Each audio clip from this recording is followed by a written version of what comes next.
Yuk kita buka firman Tuhan di Yeremia pasal yang ke-29. Yeremia pasal yang ke-29 ayat yang ke-7. Mengapa hari-hari ini gereja mentalitasnya lembek? Mengapa hari-hari ini kita punya mentality yang tidak fight? Karena berita yang salah yang saudara dengar. Lucunya hari-hari ini gereja selalu mengajarkan sesuatu yang berkaitan dengan berkat. Salah? Tidak. Karena berkat itu juga bagian dalam hidup kita.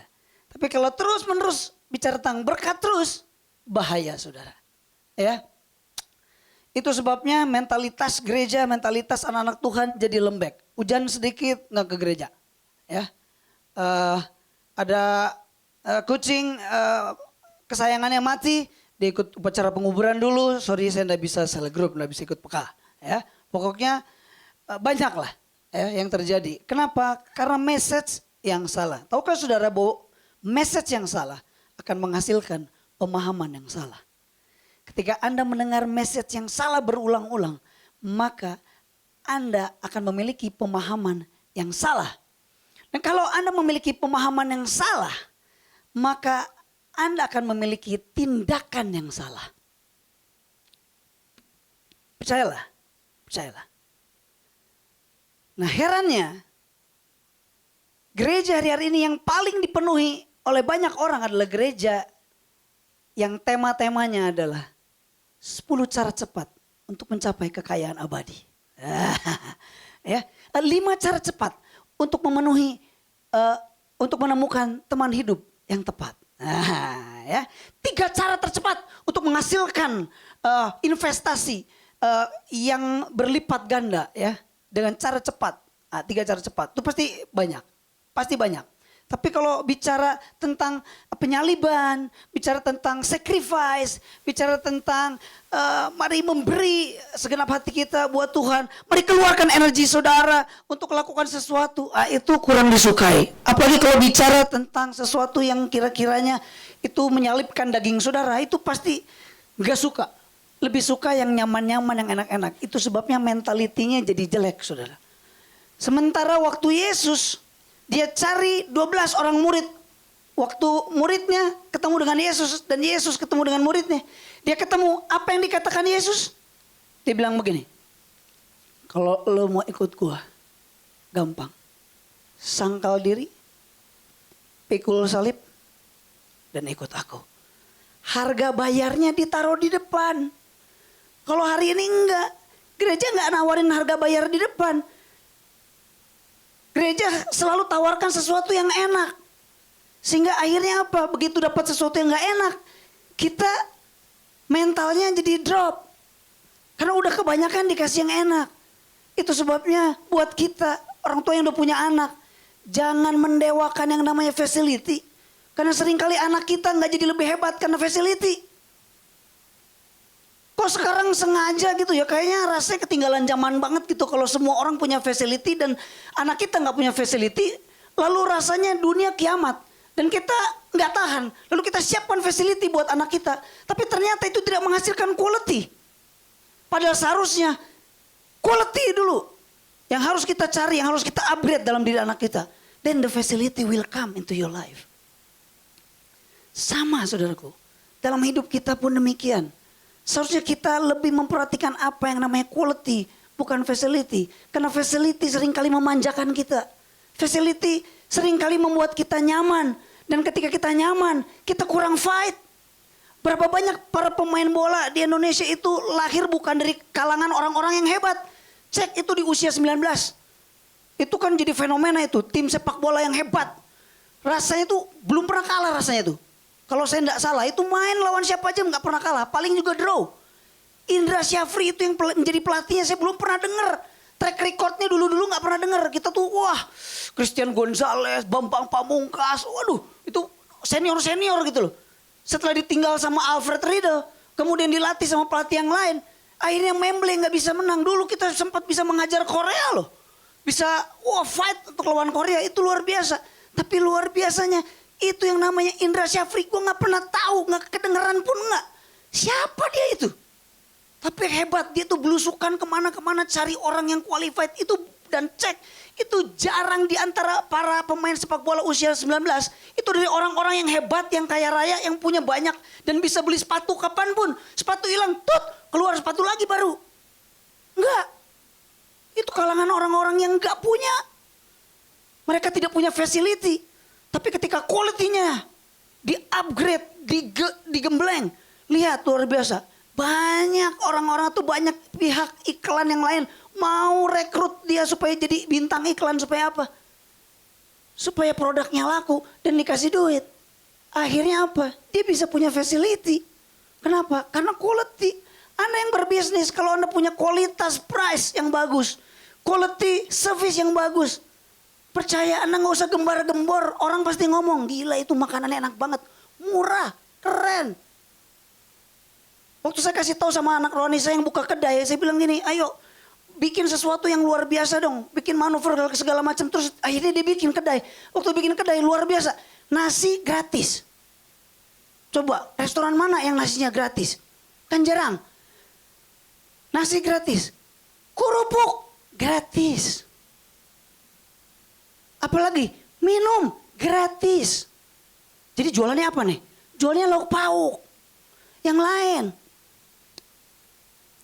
Ketika harga dinaikkan, ternyata yang beli itu nggak surut, malah tambah banyak.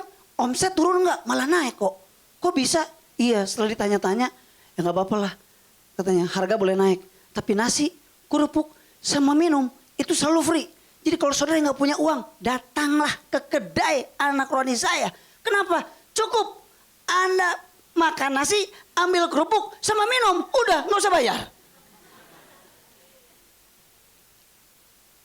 Quality price-nya bagus, nggak lama, oke. Ya akhirnya karena quality-nya bagus, ya oke dong. Gak usah pakai promo, laku. Sampai sekarang ada omset turun nggak? Enggak, dinaikin malah bagus.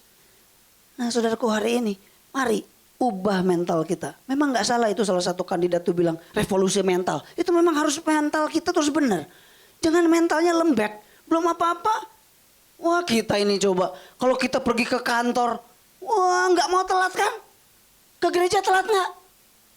Kelihatan wajah-wajah yang telat mesem-mesem sambil senggol kiri. Tuh dengerin. Aneh kan? Ke kantor nggak mau telat. Tapi kalau ke gereja gue paling demen telat.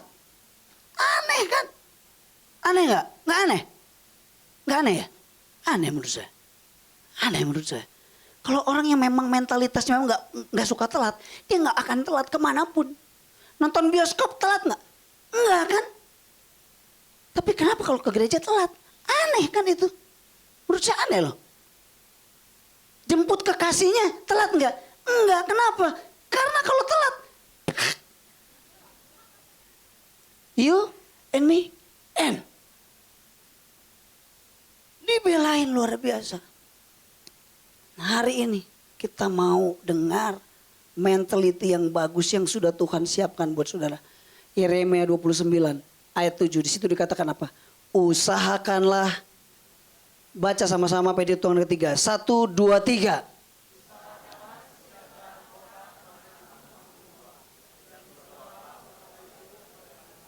Sebab kesejahteraannya adalah kesejahteraanmu. Bilang karena kesejahteraan kota adalah kesejahteraanmu. Bilang kiri kanannya. Saudara, lihat ini. Ini tahu nggak latar belakang cerita tentang bangsa Israel yang umat pilihan Tuhan, tetapi dia tidak ada tinggal di Israel, tetapi harus ada di Babel karena zaman pemerintahan Nebukadnezar. Bayangkan umat pilihan Tuhan, tapi nggak punya tempat, akhirnya ada di Babel. Itu nggak mudah. Itu nggak mudah. Kenapa? Gila, masa umat pilihan Tuhan gak punya tempat? Ini bangsa. Bayangkan. Saya pernah lihat di TV. Satu ibu-ibu. Itu gara-gara dia punya satu petak rumahnya yang dia bangun di trotoar. Itu mau dibersihin sama Satpol PP. Dia lawan Satpol PP. Sampai ngelawan sampai gini. Lu mau ambil ini rumah, lu mau beresin, lu mau bersihin ini rumah, gue buka baju. Waduh, sampai buka baju, luar biasa. Berani dia lawan. Padahal cuma sepetak. Memang salah ibu ini juga. Itu kan bukan tanahnya dia. Benar nggak? Trotoar. Di Jakarta kan itu Ahok sampai marah-marah kenapa? Gara-gara apa? Gara-gara itu tanah pemerintah ditempatin terus disuruh pindah nggak mau. Suruh minta ganti rugi. Gila, tanah siapa bro? Itu kan gara-gara apa? Gara-gara ada tanah kosong, nggak ada yang nempatin, lalu ditempatin 1, 2, 3, 10, 100, nggak ada yang musik. Nggak ada yang komplain. Terus aja di situ bertahun-tahun lamanya. Karena nggak tegas sih dari awalnya. Kalau dari awalnya udah tegas, ketahuan pakai tempat situ, nggak bisa. Langsung dipagerin kayak atau apa kayak. Pasti nggak mungkin gitu. Lah ini bayangkan. Dia hadapi apapun sampai teriak-teriak. Wah sampai mencak-mencak lawan. Kalau gitu gue buka baju semua gue bugil. Sampai begitu saudara. Itu cuma sepetak rumah. Ini bicara bangsa saudara. Bayangkan kalau bangsa Indonesia akhirnya kita nggak punya tempat lagi di sini. Harus ngungsi ke tempat yang lain. Yang lebih kecil. Gila itu sesek banget kan. Itu di Babel itu orang-orang yang tidak mengenal Tuhan. Dan bangsa Israel mendapat diskriminasi di situ. Itu sebabnya dia menjerit. Tapi Nabi Yeremia bilang begini. Usahakanlah kesejahteraan kota. Kemana aku buang, kata Tuhan. Tuhan izinkan bangsa Israel nggak punya tempat. Akhirnya harus di Babel. Negeri yang tidak begitu baik ditempati. Tapi dibilang usahakan kesejahteraan kota. Tidak mudah. Siapa di tempat ini yang kos? Coba yang kos. 2, 3 yang kos. Nah, waduh banyak juga yang kos. Luar biasa. Mungkin sekali saudara kos di tempat ini. Ini bukan kota gue. Ya tapi mungkin saudara terpaksa lah ada di sini. Sebenarnya sih aku nggak kepengen ke sini. Tapi gimana habis mami gue suruh gue sekolah di sini. Terpaksa saudara di sini. Apapun kondisinya bangsa Israel pun dia bisa komplain sama Tuhan. Tapi apa? Tapi dikatakan usahakan kesejahteraan kota. Kemana aku buang. Dan berdoalah bagi kota itu. Karena kesejahteraannya adalah kesejahteraanmu juga. Emang saudara pikir gampang bangsa? Coba itu kan gak mudah coba bangsa Israel. Keluar dari Mesir. Jadi Musa. Waduh repot banget saudara. Gak mudah. Kenapa? Itu kan dia jalan bergantung tiang awan dan tiang api. Benar gak? Kalau tiang awannya bergerak. Itu semua dia harus teriak. Woi gerak. Wah bongkar lagi tendanya. Bongkar lagi. Itu kan di padang gurun. Bangun. Beresin semuanya. Lah itu bagaimana coba. Ntar tanggung gue lagi pop. Gak ada. Tiang awan bergerak. Bisa gak ditahan? Gak bisa. Harus bergerak. Mana ada. Musa terus kemudian dia bernegosiasi. Tuhan. Kalau boleh tiang awan jangan gerak dulu. Ini banyak umatmu yang lagi pop. Kan enggak. Atau ada di antara mereka yang lagi nyetak anak. Tanggung. Gak bisa tanggung. Cepat kudu beres-beres. Mungkin ada yang lagi main halma. Lagi main monopoli sama anak-anaknya. Tiang awan bergerak, lu harus bergerak. Gila itu semua. Satu bangsa itu bergerak semua itu. Sudah pikir gampang itu. Itu gak mudah. Makanya kita kalau baca Alkitab kan gitu. Kayaknya gampang. Gila itu gak gampang men. Belum lagi yang komplain. Lu mah parah Musa. Gila lu mau ke bawah kemana sih? Pusing gua. Baru juga tidur bentar lu suruh bangun. Bayang, baru bawa bentar. Iya, kalau ada Piala Dunia, lu nonton kan? Coba enggak.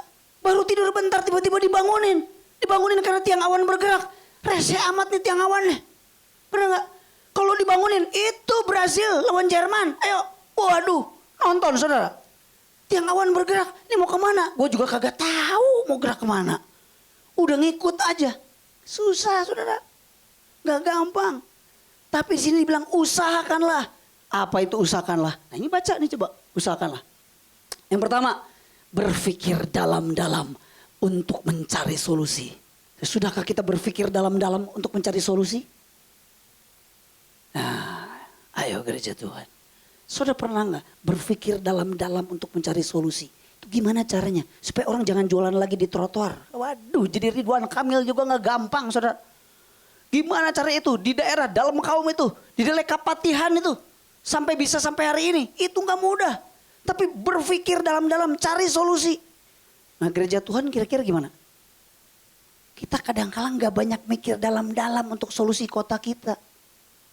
Kita lebih banyak apa? Praise and worship. Nggak salah, itu bagus. Tapi jangan cuman praise and worship toh. Jangan cuman kumpul-kumpul doang di sini, nyanyi-nyanyi. Nggak cukup tepuk tangan, iya. Bagus. Apalagi dengar firman, bagus. Apalagi fellowship sama teman, bagus. Apalagi ya siapa tahu waktu lagi di gereja ketemu kenalan kan ada bisa Kang tahu ya tukeran kartu nama kita dapat Kang tahu, bagus. Apalagi ya lumayan lah kita bisa lihat itu video klip itu yang luar biasa lucu banget itu. Siapa itu yang gendut itu yang lagi main basket itu nyonyo banget, aduh luar biasa kreatif banget, bagus. Apalagi itu loh kameramennya itu bagus, apapun bagus. Salah enggak salah. Tapi kalau cuman itu dengar baik-baik, kita harus tahu definisi gereja. Kalau Anda tidak tahu definisi kursi, saudara akan melakukan pelecehan terhadap kursi. Serius. Kursi itu adalah tempat untuk duduk. Jelas, itu definisi kursi. Saudara taruh keyboard bisa nak? Bisa. Saudara taruh tas bisa nak? Bisa. Sampai Yesus datang, tasnya di situ terus bisa. Bisa. Tapi dia menjerit, bukan itu. Kata kursi bukan itu. Aku rindu bukan tas. Aku rindu bukan keyboard. Aku rindu bukan TV. Aku rindu pantat. Karena dia diciptakan untuk pantat kita. Betul nak? Itu definisi kursi. Sekarang definisi gereja apa? Kalau saudara tidak tahu definisi gereja, bahaya saudara. Gereja bukan cuma gedung. Gereja bukan cuma ini stage, ada pemain musik, nyanyi-nyanyi. Bukan cuma itu. Tapi gereja adalah sekumpulan orang yang dipanggil keluar dari kegelapan. Berdiri, duduk di depan pintu gerbang kota. Untuk berpikir, menentukan nasib kotanya. Itu gereja, eklesia. Nah kita hari ini, gereja taunya apa? Kamu mau kemana? Aku mau ke gereja. Ngapain? Pokoknya itu nyanyi-nyanyi dan denger firman. Kenapa? Karena itu adalah warisan dari orang tua kita, dari oma kita, dari om kita, opa kita. Betul, tapi nggak utuh. Harusnya gereja itu punya peranan menentukan nasib kotanya. Bilang kiri kanan, gereja menentukan nasib kota. Sekarang bilang kiri kanan, saya menentukan nasib kota. Bilang kiri kanan, lu menentukan nasib kota. Come on. Kita harus berubah. Nggak cukup kita begini terus. Nyaman terus. Enggak. Karena hari-hari ini gereja persis seperti eksekutif member club. Serius. Saya kasih tahu. Makro. Anda pernah ke makro nggak? Nggak pernah ya? Ada tuh nama tuh. Makro. Itu lu nggak punya kartu. Lu kagak bisa masuk. Harus punya kartu makro baru lu bisa masuk. Sama gereja hari-hari ini gitu. Seringkali kita jadi eksekutif member club. Ini AC begini nyaman, enak gini buat siapa? Bukan buat orang di luar kan, buat orang yang di dalam kan. Itu sebabnya orang di luar ogah masuk. Kenapa? Itu mah bukan buat gua. Ngeri saudara. Dan hari-hari ini kita gereja nggak bikin apa-apa. Tapi saya masih bersyukur tadi waktu masuk. Begitu masuk, mau masuk. Sorry kak, ditahan dulu. Baru kali ini ada pembicara ditahan, gak boleh masuk. Tempat lain mah masuk-masuk aja tuh. Sini gak boleh ditahan. Ini saya pikir ini orang yang gak tahu gue pembicaranya. Apa gimana ya? Tapi juga pembicara juga gak boleh arogan, bener gak? Nurut aja, gak boleh masuk, gak apa-apa. Selamanya juga gak apa-apa. Siapa yang ngundang, pusing gua. Wih luar biasa gak boleh masuk. Ya udah, daripada gak boleh masuk, nungguin lama kan. Ya lihat-lihat aja situ ada gambar-gambar gitu kan. Itu kan gambarnya keren. It's not about me. Itu saudara sih kalau datang nggak pernah lihat sih cuma gini dong. Masuk, udah aja. Lihat dong. Itu gambar bukan cuma untuk dipajang biasa. Anda harus dengar. Dengar. Anda harus lihat. Anda harus lihat itu tulisan. It's not about me. Gila lucu banget. Terharu gue pengen nangis. Itu lihat gambar apa? Anak kecil lagi makan es krim sebelah sini. Terus kemudian, it's not about me. Lalu kemudian di sebelahnya ada anak kecil nggak punya es krim. Lalu dia kasih es krimnya. Gile, touching banget. Touching. Hampir saya di situ diam. Gile nih. Gambar nih bermakna. Gue belum khotbah, gue udah dikhotbahin nih sama gambar. Keren loh bro. Bikin lagi yang lain. Gimana cara itu bikin bagus gitu? It's not about me. Ganti, bukan cuma me. It's not about our church. It's all about the city we live. Mari ukur saudaraku. Nanti ukuran nanti. Saya udah pengen loncat ini. Memperjuangkan. Kenapa kita memperjuangkan? Memperjuangkan. Apalagi mengerjakan sesuatu buat kota. Mengusahakan kesejahteraan. Memperjuangkan kesejahteraan. Kita punya karyawan aja digaji di bawah UMR. Keterlaluan gak coba? Kita peres gaji telat dikasih. Kita enak-enak keluar negeri ke Jepang. Itu pegawai gak makan sama istrinya, sama anaknya. Ditahan sama kita. Gila keterlaluan kita ini. Ngeri saudara. Itu gak mensejahterakan. Kalau mereka gak sejahtera, mereka pasti akan mengambil kesejahteraan saudara. Pasti itu, nanti ada di poin nomor 3. Terus apa? Berusaha sekeras-kerasnya dalam melakukan sesuatu. Kita mah belum sekeras-kerasnya lah. Pernah nggak? Di depan aja saya kalau pagi-pagi datang ke sini bicara terus begitu keluar. Ada yang, kak, wah. Aduh itu banyak stand-stand. Sampai saya bingung nih stand apa aja ini. Lagi promo apa. Tiba-tiba, saya lihat ini stand apa ya? Berkati kota. Apa? Baju-baju bekas. Atau siapa yang mau nyumbang beras. Siapa yang mau nyumbang buku-buku apa gitu. Dari sekian banyak orang. Hanya segelintir orang yang ada di situ yang kemudian, oke, saya mau join deh, saya mau bantu deh. Itu ada yang buru-buru, langsung pergi-pergi aja. Gak dilihat tuh, kasihan banget itu. Hari ini harusnya punya kesadaran yang baru. Bahwa gereja ditentukan bukan hanya untuk bikin present worship yang bagus saja. Bukan bikin video kamera yang bagus saja. Bukan bikin lagu-lagu yang keren saja. Bukan bikin kursi yang empuk saja. Bukan. Tapi destiny saudara adalah menjadi berkat bagi kota kita. Itu harusnya itu yang terjadi. Membuat dan menciptakan sesuatu. Ciptakan sesuatu dong. Apa gitu kan ini Bandung kota kreatif nih. Bikin sesuatu yang kreatif. Tapi untuk kenyamanan, untuk kesejahteraan. Apa kesejahteraan? Kita baca dulu sini. Sejahtera adalah keadaan bahagia. Sehat. Aman. Selamat. Tentram. Nyaman. Jadi artinya berpikirlah dalam-dalam. Perjuangkanlah keamanan, kesehatan, ketentraman, kenyamanan. Ciptakan itu. Bekerjalah sekeras-kerasnya. Gak cuman latihan musik toh, sayangku. Itu tidak salah, keren. Balancing hidup kita. Anda boleh cek kata usahakanlah di Alkitab. Hanya sedikit sekali, bahkan hanya satu yang dikatakan usahakanlah kesejahteraan kota. Cuman satu. Yang lain usahakanlah untuk mengejar karunia yang utama. Usahakan ada, tapi usahakan kesejahteraan kota. Itu cuma satu. Tapi hari-hari ini kita tidak mau usahakan kesejahteraan kota. Ini teguran buat saudara dan saya. Padahal ini adalah destiny dari gereja. Mari miliki wawasan gereja yang lengkap. Bukan cuma gereja itu adalah gedung tempat kita ibadah. Dimana kita nyaman, pulang dapat firman, asik. Khotbahnya asik. Akhirnya nggak asik. Soalnya nggak boleh masuk. Nah itu lagi mau menghormati hadirat Tuhan. Jangan diganggu orang lagi. Oh ya Tuhan masyikar. Terus tiba-tiba permisi.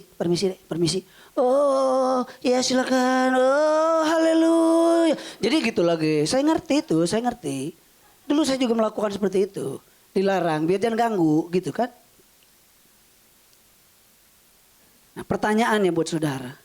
Kenapa saudara tidak memperjuangkan keras-keras? Kenapa saudara tidak berpikir dalam-dalam untuk kota saudara?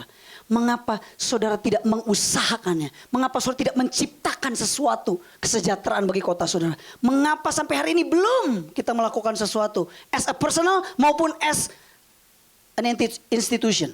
Sebagai institusi kita bergerak bersama-sama. Tapi as a personal, saudara lakukan atau belum? Mengapa kita belum melakukannya? Menurut saudara, mengapa kita belum melakukannya? Mengapa kita tidak melakukan sesuatu buat kota kita? Coba pikir, coba. Kenapa menurut saudara? Aneh, kenapa ya? Kita kebaktian aja nih. Kita belum mikir loh. Belum mikir apa-apa kita nih kayaknya. Iya. Cuma segelintir orang lah itu yang terlibat di dalam gerakan memberkati kota. Itu aja. Yang lain, cuek-cuek aja lah. Urusan amat. Susah-susahin diri. Kenapa sampai hari ini kita belum mengerjakan seperti yang Tuhan perintahkan loh. Ini Tuhan perintahkan loh. Tapi kita belum mengerjakannya. Why? Karena ini. Kita tidak akan melakukan apapun untuk sesuatu yang tidak kita cintai. Benar apa benar? Coba saudara. Coba pikir. Nah baik-baik. Baca sama-sama. 2, 3. Kita tidak akan melakukan apapun untuk sesuatu yang tidak kita cintai. Setuju dengan saya? Coba. Pikir baik-baik. Masih ada wajah-wajah yang agak bengong. Maksudnya gimana sih? Kok kagak ngerti gue? Saya coba jelaskan kepada saudara. Satu hari dalam pelayanan. Persekutuan. Ada di jalan Jurang. Di daerah jalan Jurang. Nah, saya ikut persekutuan di situ. Rumah saya di daerah Mamatoha. Waktu selesai pulang persekutuan, tiba-tiba pemimpin saya bilang begini. Oci, tolong anterin ini 1 jiwa ya. Siap. Waktu saya mau anterin, ayo naik, saya naik motor. Ayo naik, begitu naik di jalan. Rumahnya di mana? Aku rumahnya di Peneropong Bintang, bos kak. Waduh. Terima kasih Tuhan. Padahal sampai di dalam hati saya bilang begini, Tuhan, lalukanlah cawan ini daripadaku. Gak bisa. Saya udah bilang siap. Makanya jangan kecepatan ngomong siap ya. Kayaknya harusnya gini, sebentar nganterinnya kemana ya? Harusnya gitu ya. Kurang wise itu. Siap, kemana? Peneropong Bintang, bos kak. Alamak, Jan. Tebi-tebi deing, rumah saya di mana? Rumah saya di Mamatoha, men. Itu pulang nyampenya jam berapa? Ini pertama kali. Masuk lagi. Waduh, benar-benar. Siap saya melakukannya. Tapi tahukah saudara, minggu depan waktu pulang persekutuan, saya berusaha menghindari pemimpin saya. Karena saya tahu kalau ada sekali pasti ada 2 kali. Pasti kan? Benar nggak? Sorry, aku mau pinjam ruangan sini boleh nggak?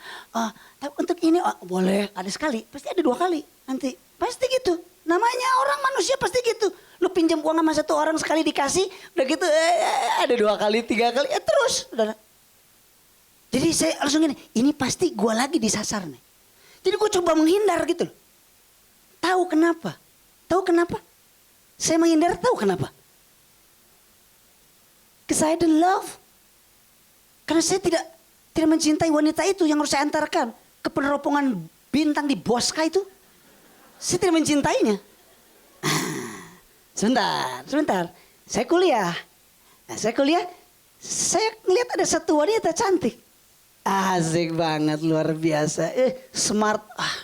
Gue banget gitu loh. Tuhanku, apa engkau berikan wanita secantik ini, luar biasa gitu loh. Bayangkan, itu wanita yang saya cintai ya.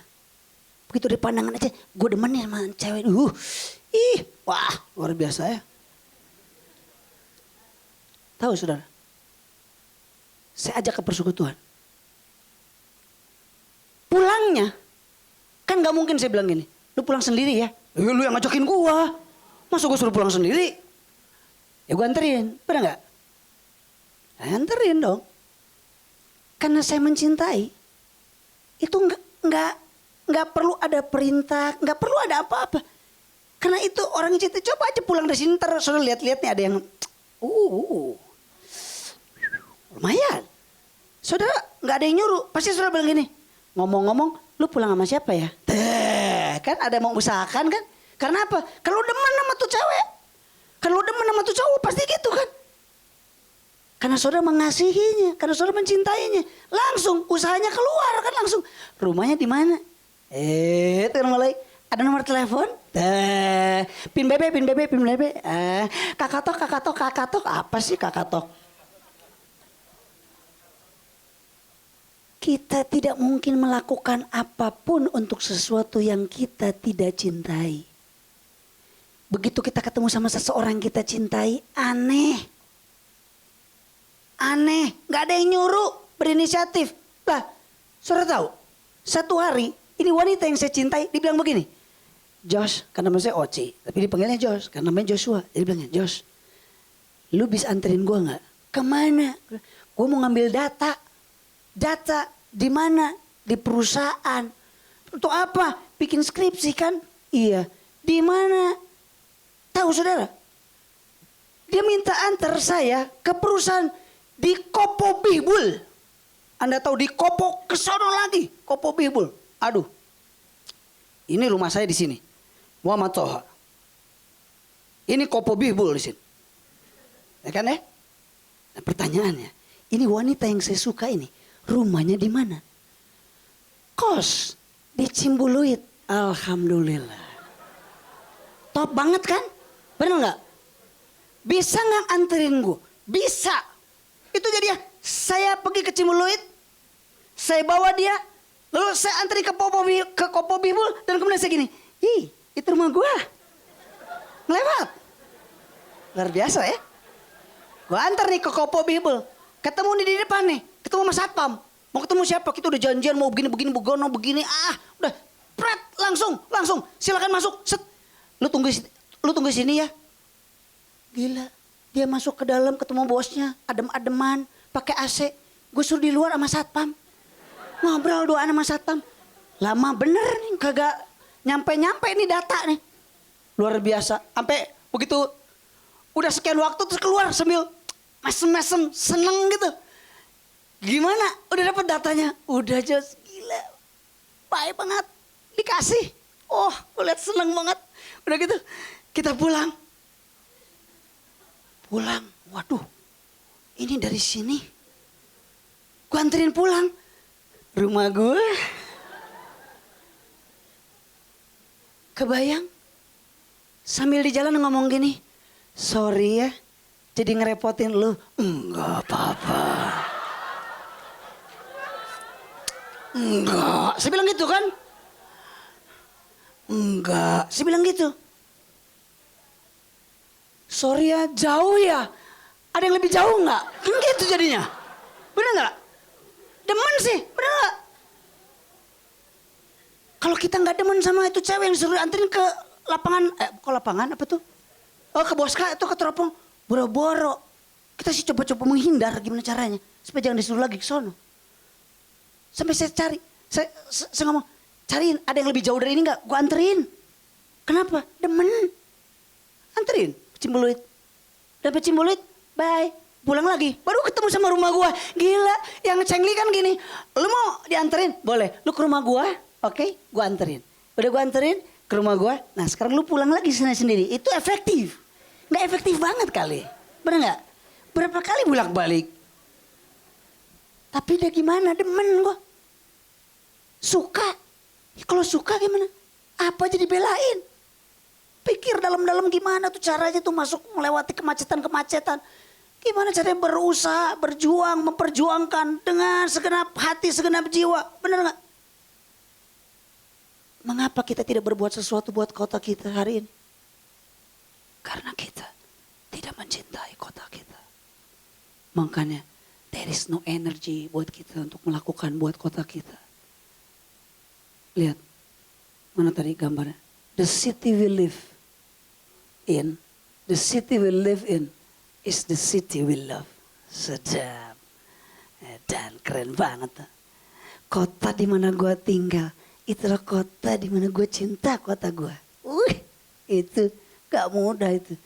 Tapi di mana kita mencintai kota kita, di mana kita mencintai seseorang, di mana kita mencintai sesuatu, kita pasti akan lakukan sesuatu. Memperjuangkan buat orang yang kita cintai? Buat kota yang kita cintai? Itu pertanyaannya. Yang kedua, Tuhan memerintahkan untuk mensejahterakan kota, bukan kita. Hei, kota, kota, kota, kota, kota, kota, bukan kita. Kota, bukan kita. Mengusahakan kesejahteraan kita boleh nggak? Boleh. Tapi jangan lupa kota saudara harus disejahterakan. Karena apa? Karena kesejahteraan kota saudara adalah kesejahteraan kita juga. Bayangkan, saudara sejahtera, kotanya nggak sejahtera, apa yang terjadi? Kejahatan di mana-mana, betul nggak? Maling di mana-mana, betul? Korupsi di mana-mana, perampok di mana-mana. Apa kita bisa akan tetap sejahtera? Nggak mungkin. Kesejahteraan kita akan dicuri oleh mereka yang tidak sejahtera. Itu sebabnya kalau kita punya karyawan, kita punya anak buah, kalau kita memperhatikan kesejahteraan mereka, mereka juga sungkan mau ngambil, mau mencuri kesejahteraan kita. Kenapa? Gila, gue mah kerja sama bapak ini, sejahtera gue. Pindah ke perusahaan gue gaji 2 kali lipat. Memang sih di tempat lo gue digaji 2 kali lipat, tapi kagak sejahtera. Bos ini mah luar biasa, baiknya minta ampun. Sampai urusan istri, anak gue aja diperhatiin. Sekolahnya, rumahnya, apanya. Lihat. Itu sebabnya kalau mau kaya, kaya lah rame-rame. Jangan sendirian. Woi, kaya jangan sendirian. Rame-rame kaya. Kalau semuanya kaya, ada yang mau ngambil duit saudara nggak? Nggak ada. Kenapa? Semua udah kaya. Itu sebabnya di negeri-negeri yang udah makmur itu beda. Dijamin kesejahteraannya. Waktu saya pergi pelayanan ke Toronto, itu lain. Gila itu. Kesejahteraan sampai geleng-geleng kepala. Ya ampun, luar biasa. Di taman-taman itu ada tempat fitness terbuka. Itu luar biasa, ada posnya, lari, pos 1, pos 2, pos 3, pos 4, ada WC. Itu enggak, kalau di kita bikin kayak gini karena kita enggak sejahtera nih. Dibikinin alat fitness kayak begituan. Udah tinggal rangka, saudara. Di sana mah enggak. Edan pisan, hebat, masih utuh. Jokna, masih halus. Aduh, menimpuk yuk. Wah, enggak ada yang kalau gini. Kubrak, waduh, kenapa? Oh, ada yang nyuri murnya. Walah, di kita mah bisa parah, saudara. Sampai terkaget-kaget saya waktu lagi liatin ada bus lewat. Ini bus apaan? Di depannya kok ada sepeda banyak. Gila, itu moncong bus, depannya ada sepeda banyak. Itu buat apa? Buat masyarakat yang gak punya kendaraan. Dari rumah mau naik bis kan susah. Jadi dia naik sepeda kan. Ke depan gang atau ke depan jalan rayanya gitu loh. Udah sampai, begitu busnya ada. Hebat pisan, sepeda ditaruh di depan, cek, klak, duduk, enak. Kalau di kita, boro-boro, lu ngeboses sampai itu tempat peneropongan Boska tuh sono. Mana ada model begini, sejahtera banget, luar biasa itu. Waduh, nggak habis lah kalau saya ceritain itu, luar biasa. Bahkan pajak yang kita bayarkan memang di sana mahal banget, pajak bisa sampai 30-40%. Tapi luar biasa. Itu punya catatan pemerintah. Setiap orang yang mau ke rumah sakit free, nggak bayar. Kita harus bayar. Sana nggak bayar. Free, kenapa? Uangnya ada dari pemerintah. Dan pemerintah mencatat, lo kasih 100%, yang pemerintah pakai 80%, masih ada 20%. Kita ngutang sama lo. Bisa gitu. Kalau di kita mah enggak. Habis sama berkas-berkasnya. Enggak tahu kemana itu. Sambil tol enggak bener-bener. Jalan tetap macet. Infrastruktur. Waduh. Bener enggak? Kenapa? Karena enggak sejahtera. Coba dibikin sejahtera. Lain di kita kan sejahtera cuma untuk diri sendiri. Parah. Amsal 30 ayat yang ke-15. Lintah punya 2 anak kembar. Kok bingung? Beneran serius. Amsal 30 ayat yang ke-15. Amsal punya anak kembar 2. Anak yang pertama untukku. Anak yang kedua untukku. Itu lintah. Tahu lintah? Lintah tuh cuma nyedot doang. Nggak ada lintah memberi. Anda nggak pernah ngelihat lintah lagi memberi. Wih gila lucu banget ya lintahnya memberi loh ya. Nggak ada kan lo kan? Udah percaya aja. Kita juga bukan lintah memang. Tapi ini Alkitab yang bilang, mas Alkitab bohong. Alkitab itu. Alkitab mencatat namanya lintah itu untukku dan untukku. Terus dia untukku. Manusia kan gitu. Get. Lupa give. Makanya waktu lagi dikasih persembahan, mari kita berikan persembahan. Persembahan dari. Aneh sama gereja tetap beak-beak persembahan. Kenapa? Manusia pengennya get. Bahkan ada yang lebih luar biasa lagi. Baru datang, udah ada amplop persembahan. Belum juga duduk, belum juga apa-apa. Udah langsung ditagih.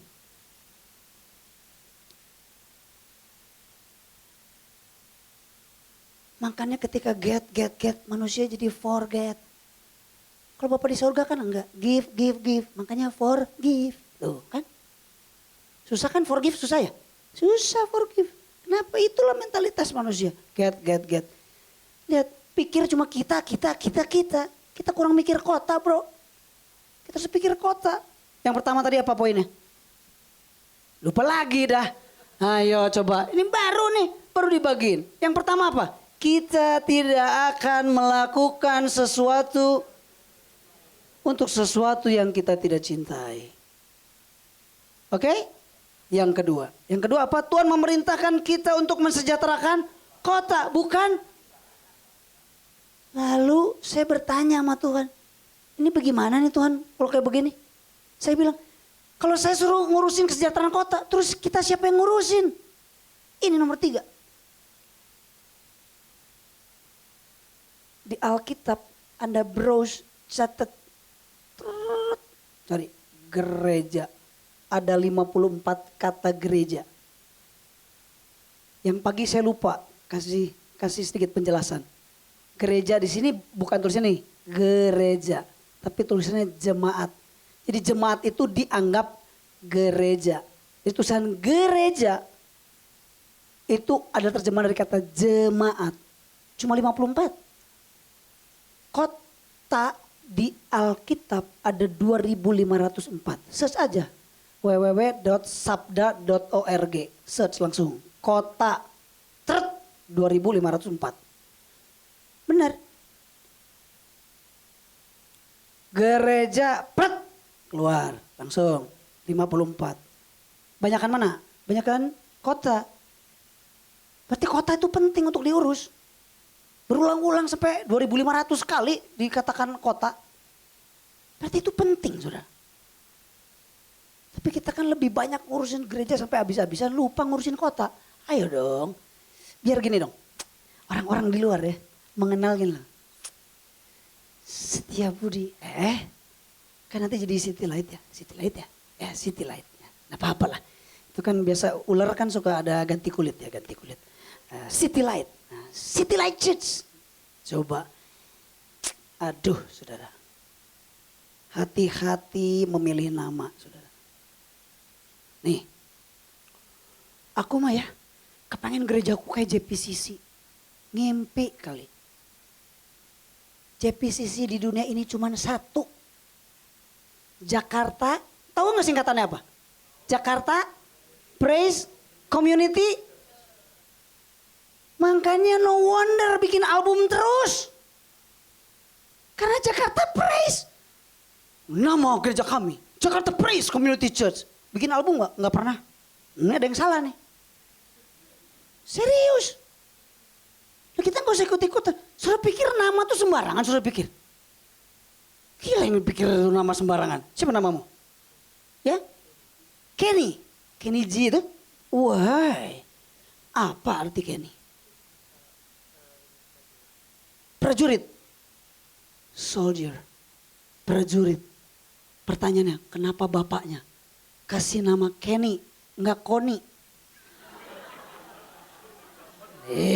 Saudara malah ketawa. Serius kan gitu kan, banyak nama di dunia ini. Kenapa Kenny? Kenapa nggak Koni? Karena bapaknya mimpi. Satu hari nanti anak ini harus kayak prajurit. Lalu kalau kurang kayak prajurit ya, sorry to say loh, meleset. Nama itu mengandung makna. Dan itu tantangan.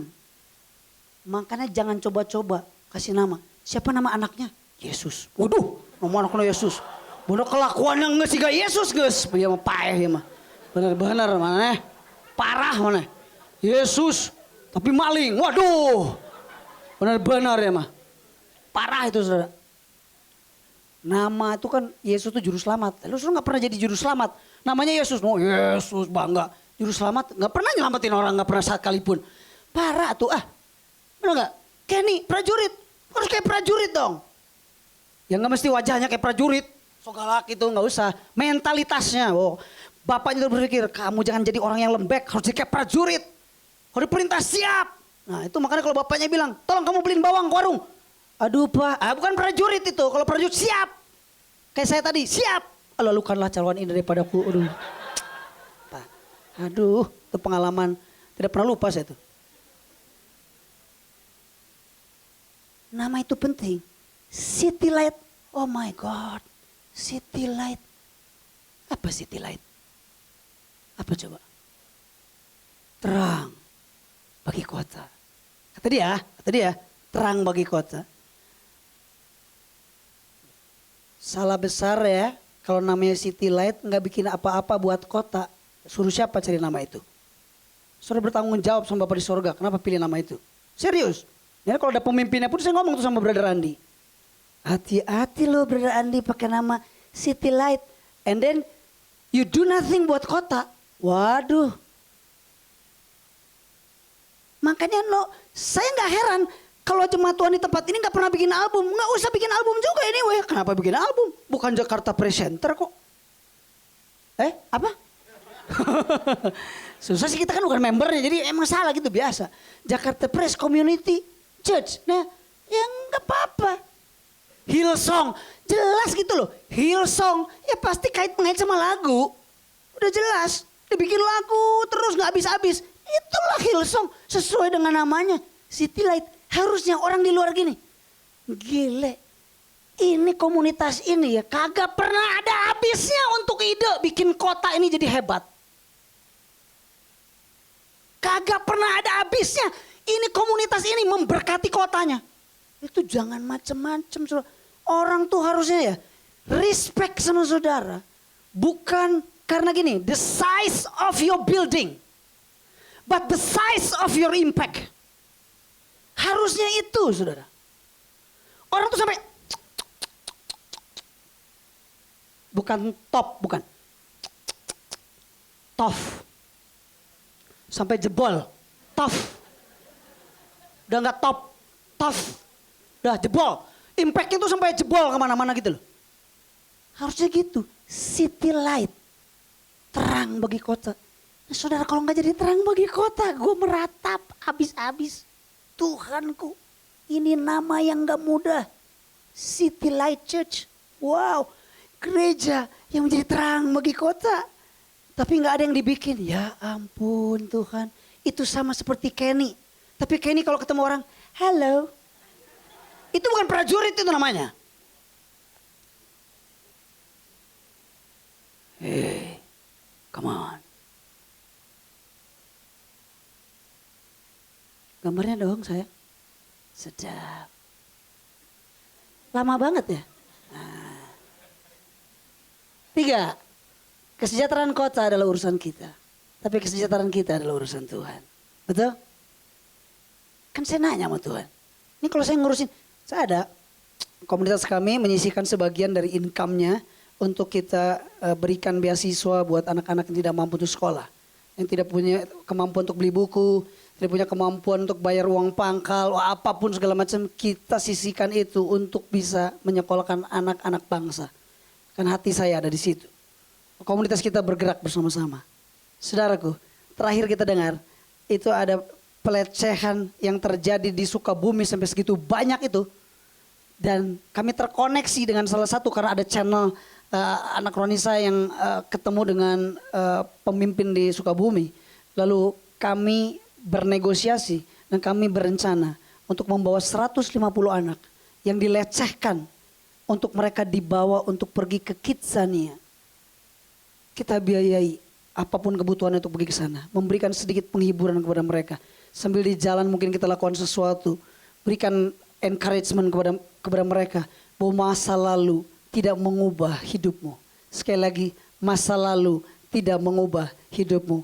2 kali lagi, masa lalu tidak mengubah hidupmu. Masa lalu tidak mengubah hidupmu. Tetapi respon terhadap masa lalu itu yang akan mengubah hidupmu. Sekali lagi, masa lalu tidak mengubah hidupmu. Tetapi respon terhadap masa lalu itu yang akan mengubah hidupmu. Engkau mungkin dilecehkan, itu masa lalu, itu tidak akan mengubah hidupmu. Kemudian aku seperti baru, tidak pernah dilecehkan. Oh nggak bisa, itu sudah ada memorable di dalam otak kita bahwa kita pernah dilecehkan. Tapi itu tidak akan mengubah hidupmu selama engkau punya respon yang benar terhadap masa lalumu. Nah, respon terhadap masa lalu itu akan mengubah hidup kita.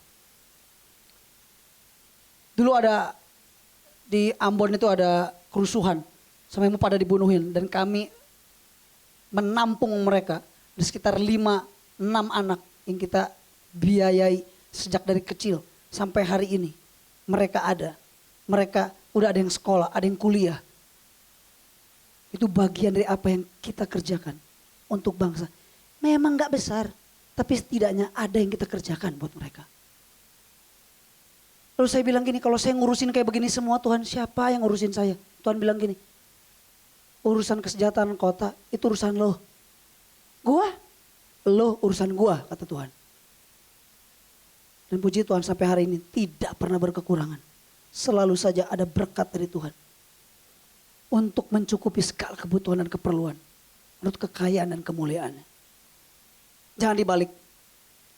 Urusan kita, kesejahteraan kita adalah urusan kita.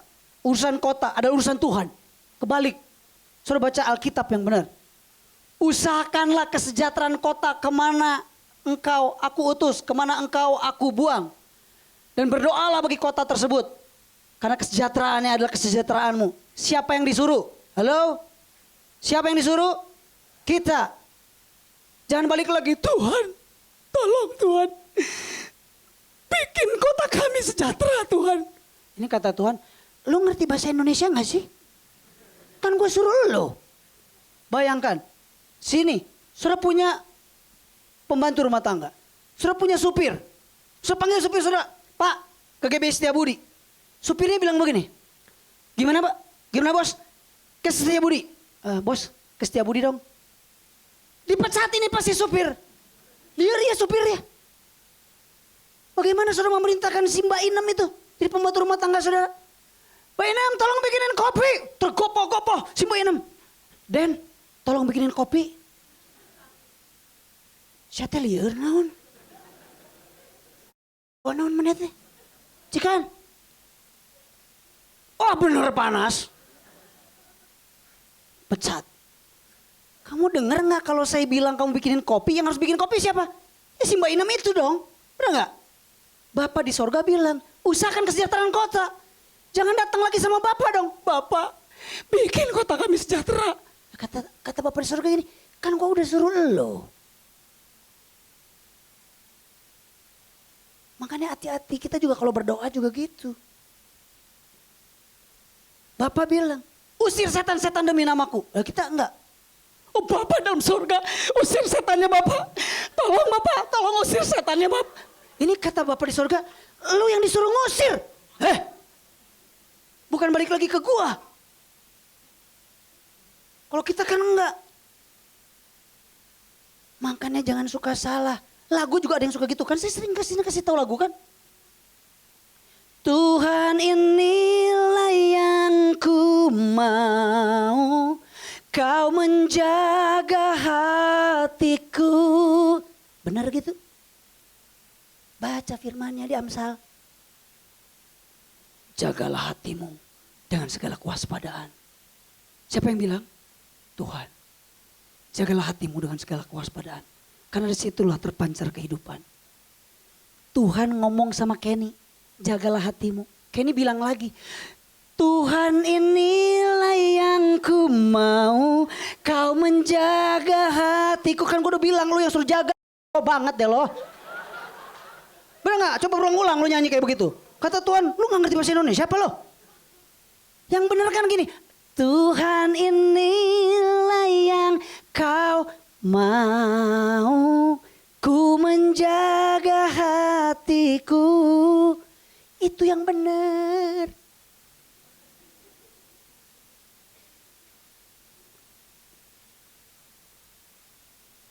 Gak usah takut, tenang aja. Tuhan yang urus kita. Tugas kita urus kota. Mulai sekarang sering-seringlah berunding. Apa yang kita bisa kerjain buat kota ya? Biar kota kita keren, biar kota kita lebih damai sejahtera, lebih nyaman, lebih tentram. Bikin itu. Jangan sampai keluar dari tempat ini tukang pisang goreng tetap nasibnya jadi tukang pisang goreng. Kenapa? Karena kita lewat-lewat biasa aja. Udah 10 tahun, 50 tahun kita ketemu sama tukang pisang goreng. Masih tetap nasibnya jadi pisang goreng. Jadi pisang goreng. Tukang pisang goreng tetap jadi tukang pisang goreng. Lalu saudara bilang gini, sama seperti Tuhan Yesus tidak pernah berubah. Dulu, sekarang, selama-lamanya. Tuhan Yesus tidak berubah. Tidak berubah. Lu juga. Jadi gitu doanya. Lu juga gak usah berubah-berubah. Udah begitu ya. Nasib lu memang tukang pisang goreng. Ubah dong. Siapa orang ini? Kalau gak ada City Light Church ya.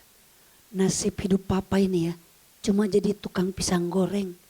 Sekarang gue jadi bos para tukang pisang goreng.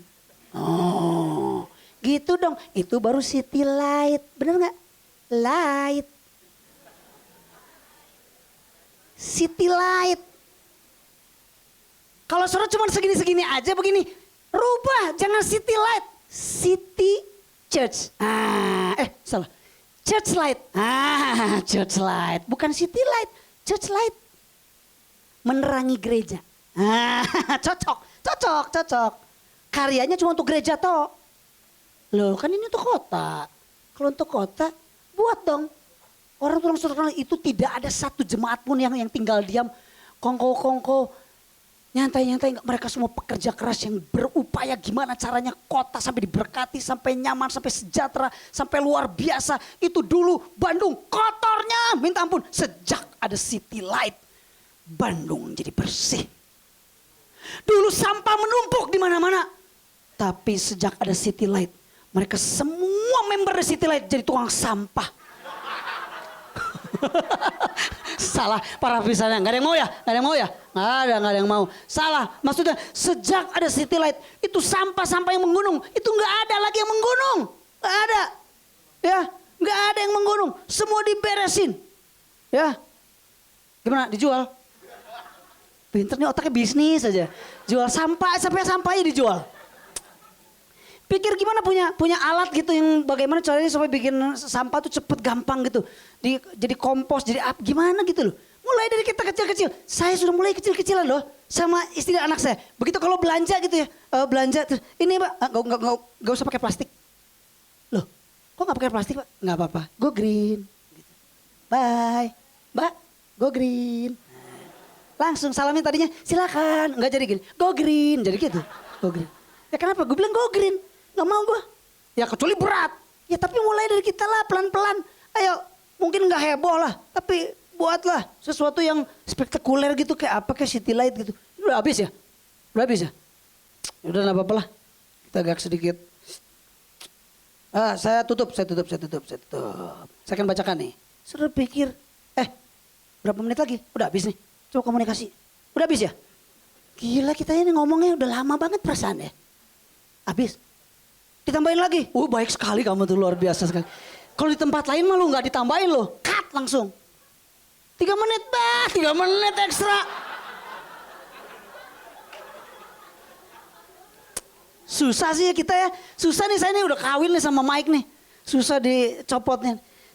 Saya mau membagi soal tentang pentingnya kita sebagai orang-orang percaya untuk ikut ambil tanggung jawab dalam setiap pemilu. Sebelum tahun 70, negeri Belanda merupakan negara yang ketat dan tertib mengenai kehidupan budaya sosial dan politik. Gereja Tuhan juga cukup berkembang di negara itu sampai akhirnya terjadi pemilu. Pada saat Partai Liberal waktu itu mengemukakan wacana kebebasan dalam kehidupan masyarakat. Gereja Tuhan diam. Gereja Tuhan diam. Wacana kehidupan bebas mulai merebak di seluruh aspek kehidupan masyarakat Belanda. Dan akhirnya Partai Liberal mendapat pilihan tertinggi pada tahun 74. Pemerintah Belanda mengizinkan untuk kaum homoseksual untuk dapat masuk ke dalam militer. Tahun 80 diizinkan melakukan parade di kota Amsterdam. Dan puncaknya tahun 2000, Belanda menjadi negara pertama di dunia yang mengizinkan pernikahan sejenis. Beberapa aktivis gereja yang memiliki pengalaman hidup sebelum tahun 70 pernah bicara bahwa seandainya mereka tahu bahwa Belanda akan jadi seperti sekarang, mereka waktu itu pasti bergerak dan menyuarakan penolakannya atas filsafat kebebasan hidup liberal. Tapi sudah terlambat. Hari ini kita sebentar lagi akan mengadakan pemilu. Cepat tampilkan slide berikutnya dengan cepat. Gak apa-apa, kita agak lembur sedikit. Kerja juga ada lembur ya, kita lembur sekarang. Tanggal 9 kita pemilu. Mungkin kita belum bisa mengupayakan kesejahteraan, tapi pilihlah pemimpin yang mengupayakan kesejahteraan. Saya tidak menyebutkan namanya, walaupun cuma hanya ada 2. Jadi saudara tinggal memilih salah satu aja di antaranya. Tapi dengan jelas, saya pun nanti di TPS saya akan memilih. Bukan berdasarkan perasaan, bukan berdasarkan apa kata orang. Tapi saya mau memilih berdasarkan apa yang sudah Tuhan gariskan. Karena Tuhan telah berkata di firman-Nya, siapa yang mau menjadi seorang leader, whoever wants to be a leader among you must be your servant. Harus jadi seorang pelayan. Siapa yang mau jadi terbesar dia harus melayani. Saya tidak tahu di antara 2 itu mana yang tampangnya tampang melayani. Pilih aja sendiri. Saya nggak menyebutkan namanya. Kenapa sih? Saudara nih, aneh sih. Saya kan nggak menjurus kepada satu nama, enggak. Saudara pilih aja, saudara pilih. Saya nggak nyebut nama, ini bukan campaign, ini bukan campaign. Ini saya lagi campaign firman Tuhan loh. Benar. Nih baca aja sendiri tuh, Matius 20 ayat 26. Ini yang pertama, melayani kayak Yesus nggak? Yesus berjalan dari satu kota ke kota, dari desa ke desa. Allah, ini siapa? Mana sih ya? Ini. Jangan-jangan dia tuh meladeni Yesus kali ya. Nggak tahu juga. Faithful. Jelas dong. Lihat. A leader must be faithful to his wife. 1 Timotius 3 ayat 2. Coba. Brother Andi, mohon maaf kali ini agak lama. Brother Andi, agak lama. Ini harus dibina. Kalau enggak ntar nanti bisa dibinasakan, nanti bahaya. Coba. Perhatikan baik-baik sebelum kita lanjutkan. Apa image saudara kalau seandainya pemimpin yang saudara punya di sini, Brother Andi, itu rekan sekerja saya. Tapi dia tidak faithful to his wife. Gimana? Jangan rame kayak tadi dong. Karena pada dasarnya ini bicara karakter. Betul gak? Gak bisa dong. Betul gak?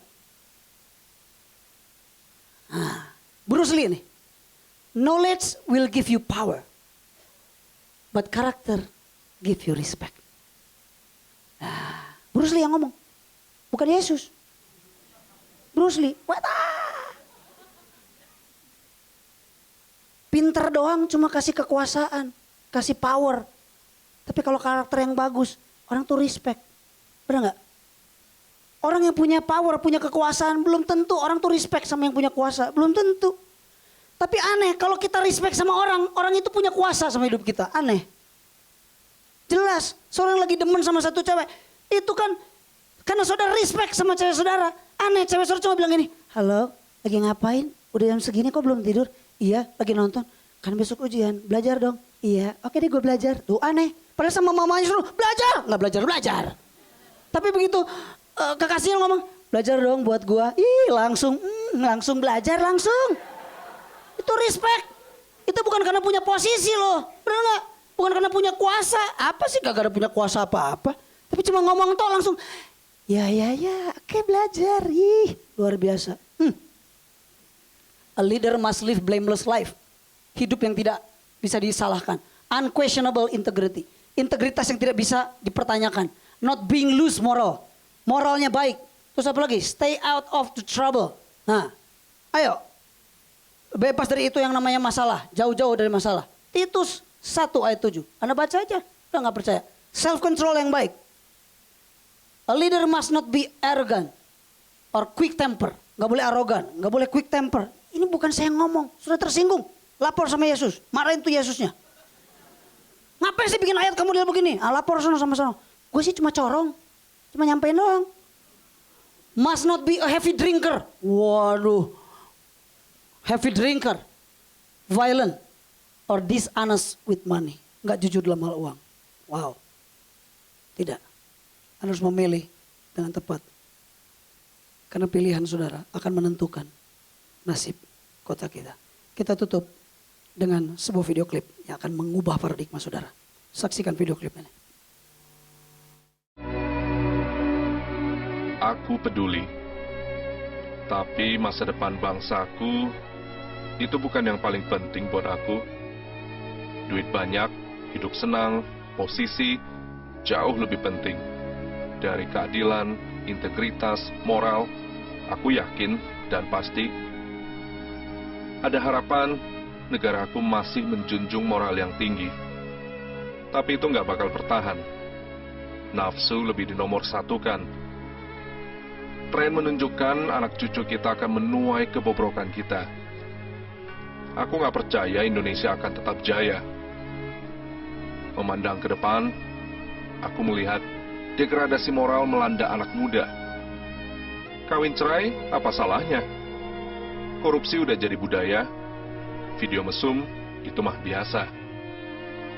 Gak bisa dibilang lagi masih ada yang peduli dengan bangsa ini.